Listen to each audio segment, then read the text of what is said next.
মূল মালিক সৈয়দ আলীর কাছ থেকে আমি 5 শতক জায়গা খরিদ করি এবং এই জায়গাটা আমার দখলে আছে।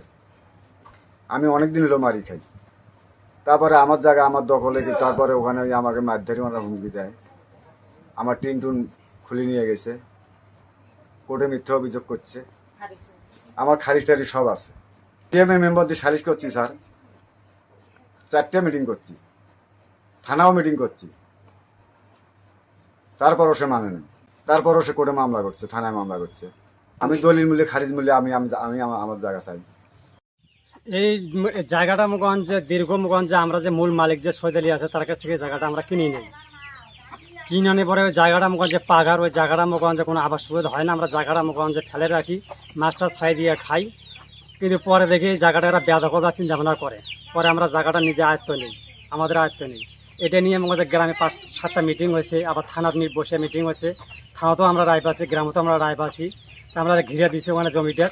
তো এরা আমাদের রাত্রেবেলা আমাদের টিনটিনগুলো খুলে টুলে নিয়ে যায়, ডাঙ্গাডাঙ্গি করে খোলে, আমাদের খামকি ধামকি দেয় এবং আমাদের নামে মিথ্যা মামলাও করছে। এটা এলাকার সবাই জানে। এটা আমরা সুষ্ঠু তদন্তরে এবং সুষ্ঠু এটা বিচার চাই। ওরা হলো মূল মালিক। আমার দাদা জায়গাটা বেচছে, জায়গাটা অমুকে মারি খাচ্ছে। এই বাড়িওয়ালা সাগোয়াত আছে না, সাগোয়াত মারি খাচ্ছে। তাই এখন তো আমাদের ওই যে অন্য জনও তো কিনছে জায়গাটা, তার জায়গাটা বাইরে দিতে হবে না। তারপর আমরা সবাই মিলে এই জায়গাটা একটু বুঝিয়ে দিচ্ছি, জায়গাটা বুঝিয়ে দিয়ে ওদের মতো ওরা আছে, আমাদের মতো এখন আমরা আছি।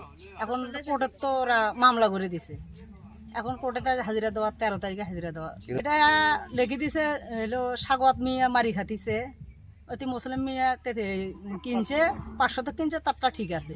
10 মিলিয়ে আর সবাই 10-এ মিলিয়ে জায়গাটা বাই করে দিছে। এখন উনি ওনার গায়ের জোরে মামলা করে দিছে। কি হওয়া উচিত এখন আমরা আছে না, কাগজপাতি থানায় দেখবো, দেখিয়ে থানায় যেটা ভালো মন্দ করে ওটাই হবে।